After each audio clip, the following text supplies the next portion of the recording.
Please आप सब लोग अपनी अपनी सीट पर पहुंचिए। मैंने पाया कि मेरे भाषण का एक बड़ा हिस्सा बिना किसी उचित जस्टिफिकेशन से हटाया गया है। जहां मूंग पैदा होती है उसको क्लस्टर में क्यों नहीं डाला और इसी में कितनी मूंग खरीदी गई? धन्यवाद। जब इनकी सरकार थी तो एमएसपी में उत्पादन की लागत में 50% जोड़ने के स्वामीनाथन आयोग ने सिफारिश की थी, इन्हें इनकार कर दिया। कोर्ट में एफिडेविट देके हमने 50% लागत में मुनाफा जोड़ के किसानों के लिए एमएसपी घोषित करने का काम किया है। तो इस तरह आज बजट सत्र का फेज 1 समाप्त हो गया। कह सकते हैं सेशन दिलचस्प और धमाकेदार दोनों रहा, मगर जनता के लिहाज से शायद मुश्किल रहा। कभी नरवणे की किताब तो कभी एप्स्टीन फाइल्स पर बवाल कटा तो कभी बजट पर खींचतान देखने को मिली। आज भी मामला कुछ ऐसा ही था, हंगामेदार, काम की बात कम, बवाल ज्यादा। एप्स्टीन फाइल्स का मुद्दा फिर उठा, पीएम मोदी के एक मंत्री के इस्तीफे की मांग हुई, मणिपुर पर बवाल कटा, सदन की नोकझोंक एक्स पर पहुंची तो नेता विपक्ष राहुल गांधी पर देश के बंटवारे के आरोप लग गए। सब बताएंगे, समझाएंगे आज के इस एपिसोड में। नमस्ते, मेरा नाम सौरभ त्रिपाठी और आप देख रहे हैं संसद की बात। रोज की तरह आज भी सदन का कामकाज शुरू होने से पहले सदन के बाहर विपक्षी सांसद विरोध प्रदर्शन कर रहे थे। विरोध मोदी कैबिनेट में पेट्रोलियम मंत्री हरदीप पुरी के खिलाफ। पुरी का नाम एप्स्टीन फाइल्स में सामने आने के बाद से उनका विरोध बढ़ रहा है। देखिए वीडियो। देखेंगे कि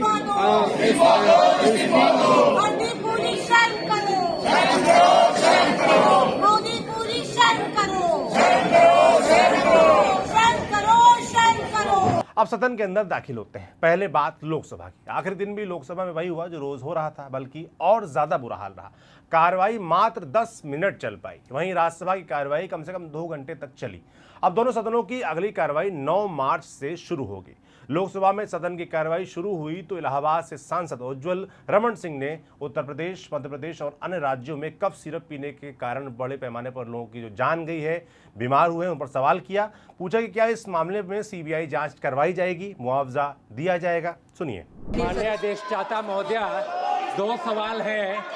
क्या माननीय मंत्री जी ये बड़े पैमाने पर उत्तर प्रदेश में, मध्य प्रदेश में, अन्य राज्यों में इसमें मौतें हुई हैं, क्या सीबीआई इंक्वायरी करवाने की कृपा करेंगे? और जो मौतें हुई हैं क्या 5-5 लाख रुपए का मुआवजा देने की कृपा करेंगे? ये 2 अनुपूरक हमारे हैं, सीबीआई इंक्वायरी और 5-5 लाख रुपए का मुआवजा। सवाल शुरू हुए थे कि विपक्षी सांसदों ने हरदीप पुरी इस्तीफा दो के नारे लगाने शुरू कर दिए और इसके 5 मिनट बाद ही सदन स्थगित कर दिया गया। देखिए। इसको हम रिकॉल करते हैं, इसका प्रोसीजर दिया गया और ये प्रोसीजर को हम फॉलो करते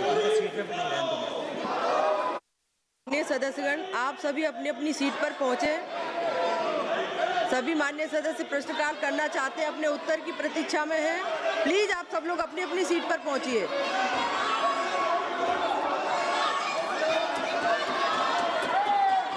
सभा की कार्रवाई 12 बजे तक के लिए स्थगित की जाती है। 12 बजे सदन की कार्यवाही दोबारा शुरू हुई। हंगामे के बीच एजुकेशन और कानून मंत्रालय से जुड़े कुछ बिल पेश किए गए, मगर हंगामा बढ़ता देख चेयर पर मौजूद संध्या राय ने लोकसभा 9 मार्च तक के लिए स्थगित कर दी। समझाते चले कि संसद का बजट सत्र 2 चरण में होता है। पहला 28 जनवरी से 13 फरवरी तक हुआ। दूसरा चरण 23 दिन के ब्रेक के बाद 9 मार्च से शुरू होगा, जो 2 अप्रैल तक चलेगा। पहले चरण में हुई चर्चाओं के बाद दूसरे चरण के लिए संसद की स्थायी समितियां बजट के अलग अलग मंत्रालयों से जुड़े प्रपोजल्स की विस्तार से जांच करती हैं। समितियां ये देखती हैं कि पैसा कहां और कैसे खर्च होगा, योजनाएं जमीन पर उतर पाएंगी या नहीं और क्या कोई सुधार जरूरी है। खैर, लोकसभा की कार्यवाही स्थगित हुई तो नेता विपक्ष राहुल गांधी ने किसान संगठनों के साथ, उनके नेताओं के साथ मुलाकात की। भारत अमेरिका ट्रेड डील पर गर्म होती सियासत के बीच ये मुलाकात अहम समझी जा रही है। किसान नेताओं के साथ राहुल गांधी ने इस ट्रेड डील के खिलाफ देशव्यापी आंदोलन को लेकर चर्चा की। राहुल गांधी ने कहा कि ट्रेड डील ने कृषि आयात के दरवाजे खोल दिए हैं, इससे हमारा एग्रीकल्चर बर्बाद हो जाएगा। अब बात राज्यसभा की। बवाल यहां भी खूब चला, मगर बहस चर्चा भी होती रही। राज्यसभा में नेता विपक्ष मल्लिकार्जुन खड़गे ने कहा कि राष्ट्रपति के अभिभाषण पर दिए गए उनके भाषण का एक बड़ा हिस्सा बिना किसी उचित कारण या जस्टिफिकेशन के हटा दिया गया। सुनिए।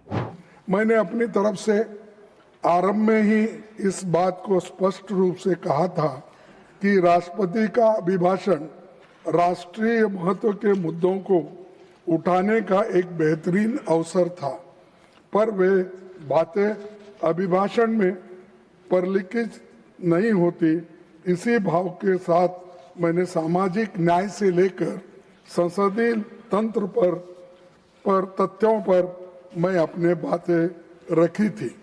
लेकिन राज्यसभा की वेबसाइट पर अपलोड किए गए भाषण को शब्दशः पाठ की समीक्षा करने पर मैंने पाया कि मेरे भाषण का एक बड़ा हिस्सा बिना किसी उचित औचित्य के या तो एक्सपेंशन दिया है या बिना किसी उचित जस्टिफिकेशन से हटाया गया है।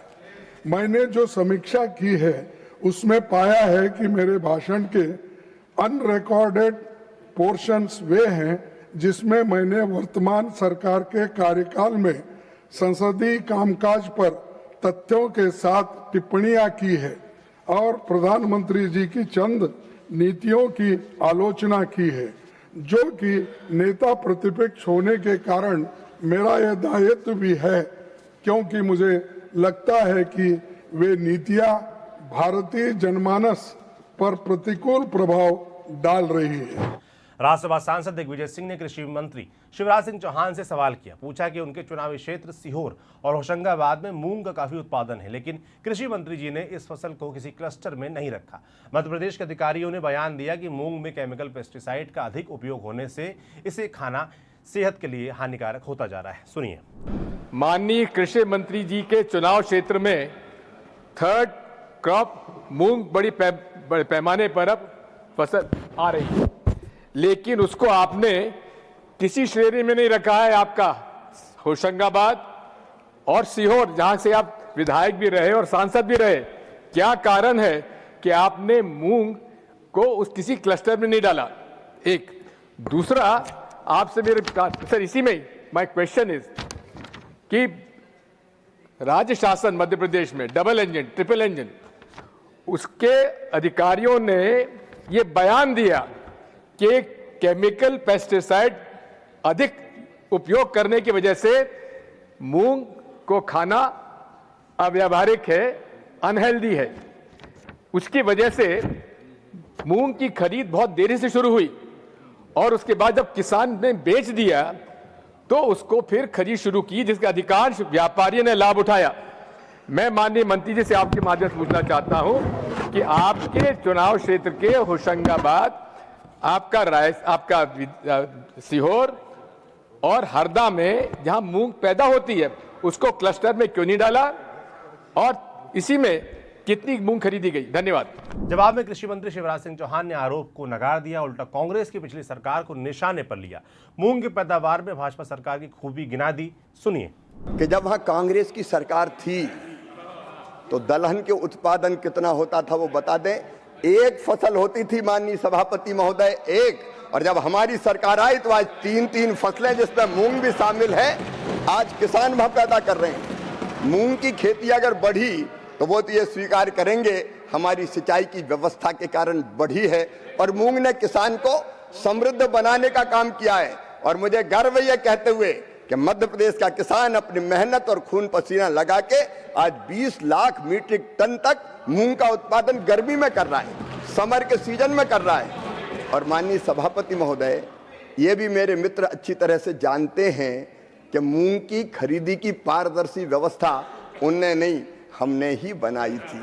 और पिछले साल भी माननीय सभापति महोदय, पिछले साल भी पता नहीं कहां से ये बात ले आए कि जहर और फलाना और ढिमका, पिछले साल भी मूंग की रिकॉर्ड खरीदी अगर की है तो इसी एनडीए की सरकार ने मोदी जी के नेतृत्व में मध्य प्रदेश में करने का काम किया है। राज्यसभा में पंजाब के किसानों का मुद्दा उठाते हुए कांग्रेस सांसद राजीव शुक्ला ने कहा कि पंजाब के किसानों की 2 ही मांगे हैं।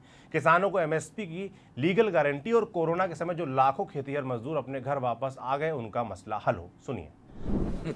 पंजाब के किसानों की सर 2 ही दिक्कतें हैं। Let your question also be brief. या पंजाब के किसानों की सिर्फ 2 दिक्कतें हैं, मुझे ऐसे समझ में आता है। एक तो एमएसपी की जिसको लेकर वो मांग कर रहे हैं, तो मैं मंत्री जानना चाहता हूं कि उसको लीगल रूप कब देंगे, लीगल गारंटी एमएसपी की कब देंगे, सीधा जवाब।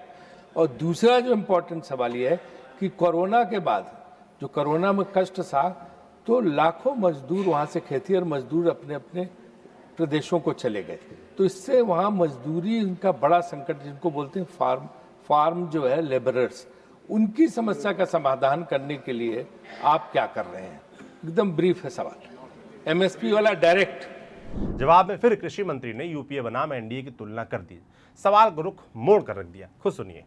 जब इनकी सरकार थी तो एमएसपी में उत्पादन की लागत में 50% जोड़ने के स्वामीनाथन आयोग ने सिफारिश की थी, इन्हें इनकार कर दिया। कोर्ट में एफिडेविट देके हमने 50% लागत में मुनाफा जोड़ के किसानों के लिए एमएसपी घोषित करने का काम किया है।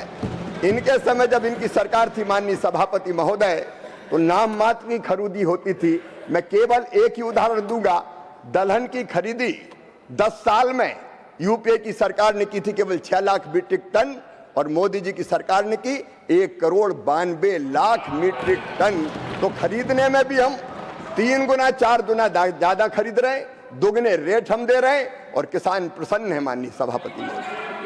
राज्यसभा में राजस्थान से कांग्रेस सांसद नीरज डांगी ने पत्रकारों से जुड़ा हुआ मुद्दा उठाया। उन्होंने कहा कि कोविड-19 से पहले भारतीय रेल की तरफ से पत्रकारों को दी जाने वाली रियायतें बंद कर दी गई थी, जिसको फिर से जारी किया जाना चाहिए। सुनिए। यह विषय देश के लोकतांत्रिक ढांचे के चौथे स्तंभ पत्रकारिता से संबंधित है।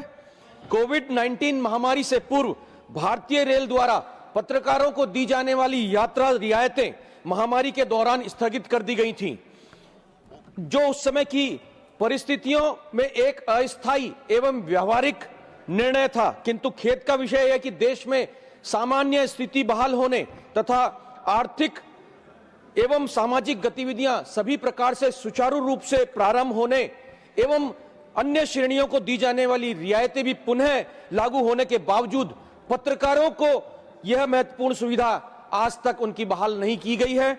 सभापति महोदय, यह सर्वविदित है कि पत्रकार केवल समाचार संकलन तक सीमित नहीं रहते हैं, बल्कि देश के दूरदराज, दुर्लभ एवं संवेदनशील क्षेत्रों में जाकर आम नागरिकों की समस्याएं, सरकारी योजनाओं के क्रियान्वयन, आपदाओं, सामाजिक असमानताओं तथा लोकतांत्रिक प्रक्रियाओं की निष्पक्ष रिपोर्टिंग करते हैं। कई बार उन्हें सीमित संसाधनों, जोखिमपूर्ण परिस्थितियों और समयबद्ध दबावों में काम करना पड़ता है। ऐसे में भारतीय रेल द्वारा दी जाने वाली यात्रा रियायतें किसी प्रकार का विशेषाधिकार नहीं होकर के, बल्कि उनके कर्तव्यों के निर्वहन में सहायक एक आवश्यक सुविधा रही है। माननीय सभापति महोदय, बजट सत्र की ओवरऑल बात करें तो कुल 12 बैठकें हुई। 28 जनवरी को बजट पर चर्चा शुरू हुई, 29 को इकोनॉमिक सर्वे सामने आया, 1 फरवरी को बजट पेश हुआ, 2 से 4 फरवरी तक राष्ट्रपति के अभिभाषण पर धन्यवाद भाषण दिया गया, 5 से 13 फरवरी के बीच सामान्य चर्चा हुई और जनहित के मुद्दे उठाए गए। 14 फरवरी से 8 मार्च तक की छुट्टी रखी गई है। बजट का अगला फेज 9 मार्च से 2 अप्रैल तक चलेगा, जिसमें कुल 18 बैठकें होनी है। 9 से 25 मार्च तक मिनिस्ट्री की डिमांड पर बातें रखी जाएंगी। 26 से 31 मार्च तक फाइनेंस बिल पर मांगे गए अनुदान पर सदन में चर्चा और वोटिंग होगी। 2 अप्रैल को बजट सत्र खत्म होगा। बजट सत्र में पेश हुए बिलों की बात करें जो अभी तक, तो वो मात्र 2 हैं। फाइनेंस बिल और industrial relations code amendment bill 2026 यानी नया लेबर लॉ पास हो गया है, जबकि नए फाइनेंस बिल 2026 पर अब भी बहस जारी है।